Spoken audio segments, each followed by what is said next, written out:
Om Swastiastu, pemirsa Bali TV dimanapun Anda berada, kembali saya Nyoman Winata, redaktur pelaksana harian Bali Pos. Seperti biasa menjumpai Anda dalam Bali Pos Talk. Kali ini saya akan mewawancarai Profesor Dr. Anus Ketut Sumadi. Beliau adalah guru besar di program studi pariwisata, Fakultas Pariwisata di UHN sekarang. Saya masih sering salah nyebutkan.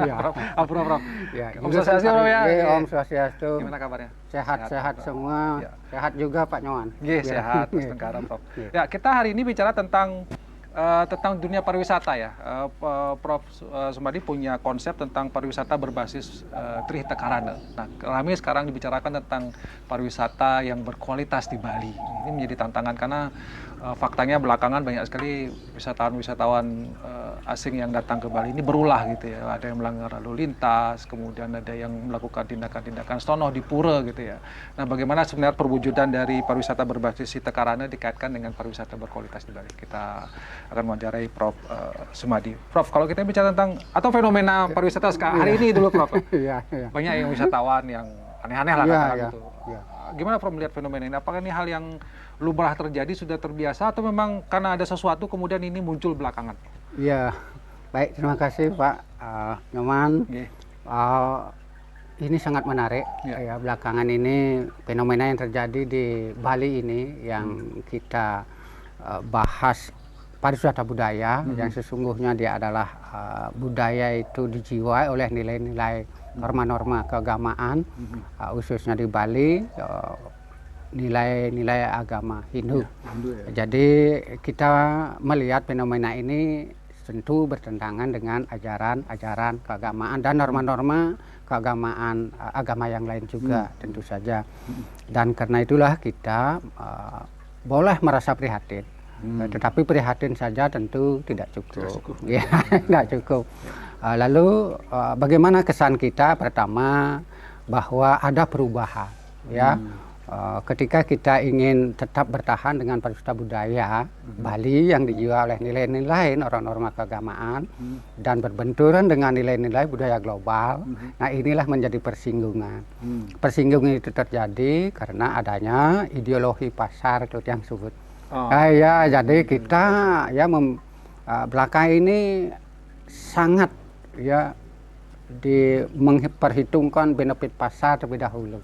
Jadi efeknya adalah kita lupa dengan benefit budaya, sosial budaya masyarakat lokal. Karena itulah wisatawan menganggap kedatangannya ke Bali dengan membayar sesuai dengan keinginannya sudah bisa melakukan apapun gitu ya. Tidak pakai baju di jalan gitu ya. Jadi macam-macam dia sudah bayar. Dia sudah bayar gitu ya. Ini ideologi pasar istilah. Itu yang sekarang mendominasi ya, Pak? Ya, itu yang lebih menonjol sekarang karena seolah kita bangkit setelah Covid ini, wah apa aja gitu ya bisa dijual gitu ya. Apa saja berikan ada tamu? Iya, ada tamu. Dan dalam konteks ilmu-ilmu budaya itu namanya komodifikasi.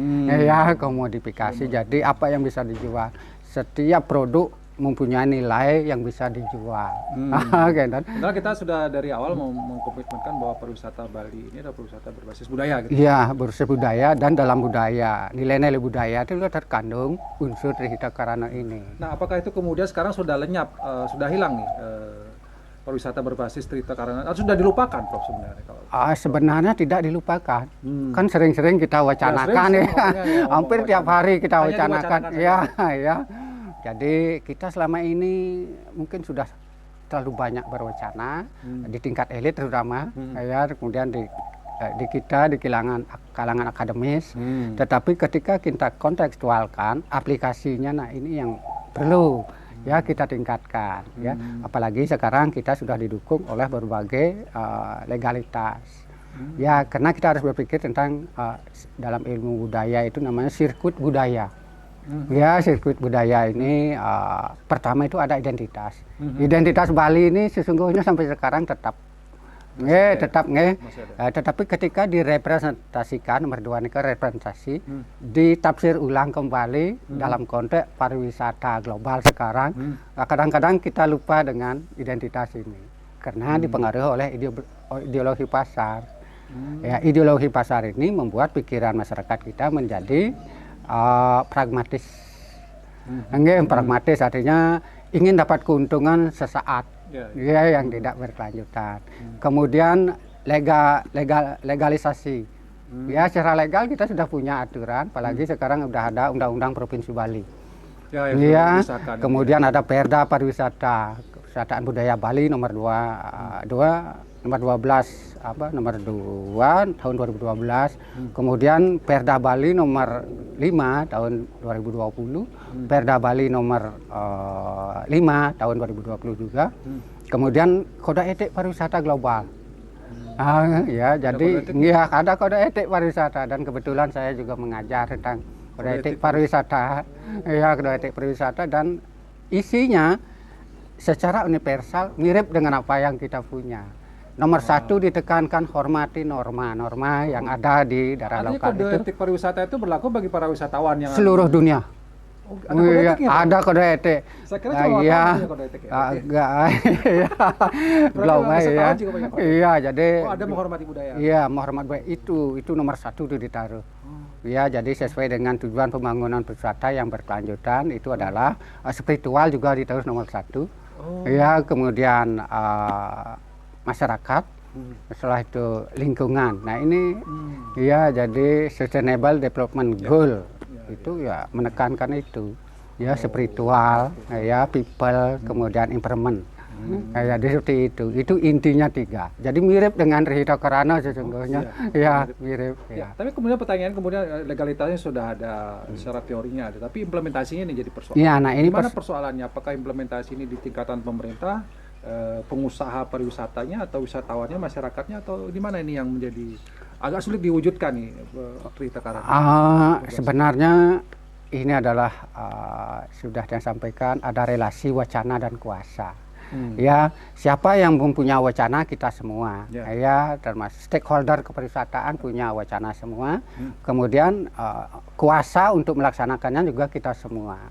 Jadi kenapa seolah-olah terlihat sekarang agak lemah penerapannya? Ini efek dari ya kurang sungguh-sungguh kita. Ya, perlu kesungguhan, ya. Perlu ya kesungguhan. Jadi dalam konteks ini kita semua harus pemerintah yang punya kuasa dan dana yang lebih, ya, dalam konteks ini ada majelis desa adat, ya, kemudian ada dinas pemasyarakatan, dinas pemberdayaan, ya, desa masyarakat desa, ya, PMA itu ya? Iya, PMA. Kemudian ada dinas pemajuan kebudayaan, ada dinas kebudayaan. Iya, kemudian kita di agama Hindu khususnya di Bali ada Parisado. Nah, ini kan harus bersinergi. Ya, harus bersinergi, dan kita lakukan sesuai dengan teori, kalau dia menyebutnya cakrayatnya. Iya, cakrayatnya, bahwa budaya Bali itu dasarnya, landasnya adalah yatnya. Perbuatan yang kita lakukan tidak semata-mata benefit ekonomis, tetapi bagaimana kita membangun jati diri kita. Jadi pengorbanan suci yang tulus ikhlas. Satu, di dalam konteks pola hidup desa adat itu ada sarati misalnya. Kemudian ada seke santi. Kemudian ada seke belawo atau tukang hebat, ya. Kemudian ada seke seni. Ya. Jadi sarati ini harus diberdayakan, ya, melalui pola-pola, ya, pola-pola sesuai dengan manajemen ekonomi modern. Ya. Termasuk kemudian seke santi, ya, niki seni suara niki. Ya, tidak hanya diberdayakan untuk kegiatan ritual, ya, tetapi juga diberdayakan di bidang seni modern, seni musik modern. Mari kita bangun bersama-sama di desa adat. Kemudian seke belawo kuliner tentang tradisional Bali. Kita bisa bangun, ya, dengan bangun niki. Makanan Bali banyak menarik wisatawan. Kemudian seke seni. Seni ini tidak hanya seni tari, seni gambar, entah itu saja, tapi bagaimana masuk ke seni-seni modern, ya, baik bersifat kontemporer maupun yang bisa menjangkau global. Dan itu digerakkan oleh, di dalamnya itu ada pemangku, ada sulingge, ada pengurus desa adat, kemudian ada pemerintah. Ini kemudian pengusaha pariwisata. Ya, termasuk di situ. Iya. Terlibat dalam. Iya. Dan bagaimana juga di sana ada keramo desa, ada. Iya, ada keramo desa, ya. Kemudian ada keramo buat Krama Uwad itu orang lokal Bali, yang asli. Ya, Pak Nyoman asli. Iya, asli Bali. Ya, yang asli Bali. Nah, ini yang bebannya berat, Pak. Beban budaya, ya adatnya sangat berat dibanding dengan Krama Tamiu. Krama Tamiu itu kita yang ingatkan bahwa tidak hanya pendatang yang datang ke Bali untuk mencari pekerjaan, tetapi wisatawan. Oh ya. Wisatawan harus dianggap sebagai Tamiu gitu. Ya, yang dan dia harus masuk dulu pada hukum adat juga. Iya, hukum adat. Pada awe gaul juga. Iya, hukum adat. Berarti kalau misalnya dia melanggar awe gaul sebenarnya bisa kena. Iya, jadi double lagi ya, kena hukum. Ya, hukum nasional dan hukum adat dua. Prof, dia mengatakan begini, kalau kita kan agak susah ini karena ngomongin pariwisata berbasis trihita karana, karena kita nanti konsepnya kan mau ke pariwisata yang berkualitas gitu. Ya. Nah, persoalan sekarang adalah Bali ini kan sudah ada keterbatasan kapasitas, tapi misalnya ruangan kamar hotel misalnya tuh terlalu banyak gitu. Iya. Tapi ruang kita sangat sedikit sehingga ada kemacetan, kemudian karena kamar hotel ini banyak harus datang tamu sebanyak-banyaknya. Makanya gimana cara mengatasi kondisi-kondisi real yang sudah ada sekarang ini, Prof? Dengan basis karena ini kan agak susah juga nih. Iya, jadi ini carrying capacity kita ya, termasuk penyediaan akomodasi pariwisata. Karena kan kita mempunyai target, pemerintah kan menetapkan target jumlah gitu ya.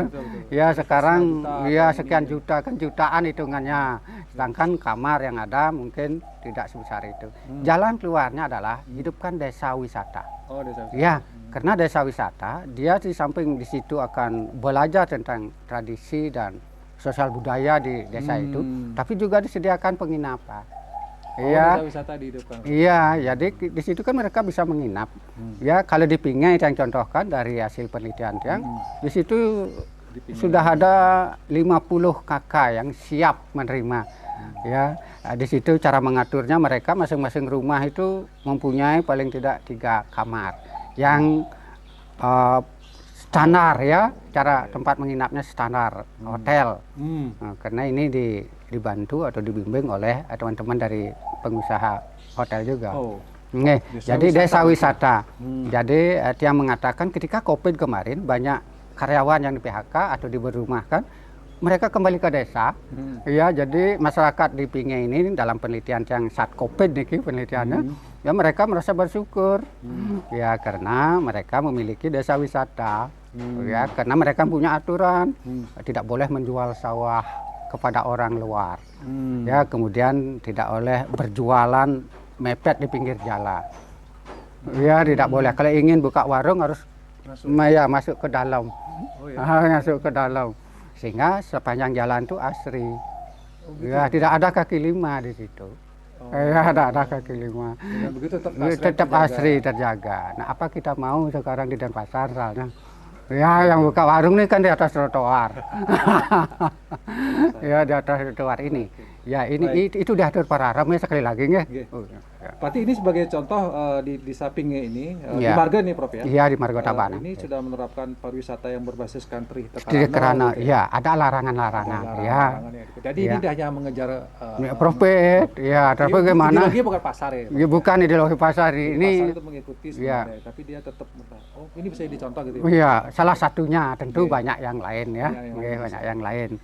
Oke, karena waktu yang terbatas, Prof, mungkin ada yang ingin Prof sampaikan di penghujung wawancara kita hari ini kepada pemerintah, pengusaha juga mungkin kepada masyarakat tentang pariwisata berbasis trihita. Baik, terima kasih Pak Nyoman dan pemirsa Bali Pos Bali TV. Semoga Trihita Karana ini tetap menjadi roh dari pembangunan Bali, khususnya pembangunan wisata budaya Bali. Kemudian setiap kegiatan kita lakukan sesuai dengan prinsip yang disebut Cakrahita. Dari Cakrayatnya menjadi Cakrahita. Artinya semua potensi yang ada itu kita bangun bersama-sama dengan melibatkan seluruh krama desa adat di Bali dan seluruh krama Tamiu, dari krama Uwad dan dengan krama Tamiu, sehingga mereka mendapat pemahaman, apalagi sudah didukung dengan usaha untuk membuat guidebook ya di masing-masing desa daerah wisata, dan itu tempatkan di semua lini, termasuk di hotel, di tempat-tempat akomodasi pariwisata. Dan bagian front office harus memasyarakatkan.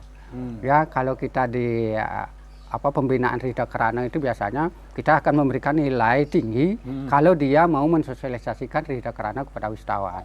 Ya, jadi Cakrahita ya, Trihita Karana melahirkan Cakrahita dan sejalan juga dengan Sadkertih Loko Bali-nya ya, visi misi ya, pemerintah di Bali sekarang.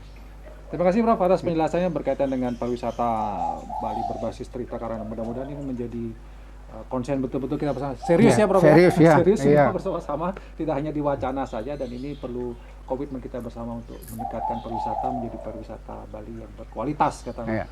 Demikian, tidak didatangi oleh wisatawan-wisatawan yang kemudian bikin ulah. Tapi saya tertarik ada kode etik pariwisata ternyata ya. Itu wisatawan harus menghormati budaya yang ada di masing-masing tempat mereka tuju.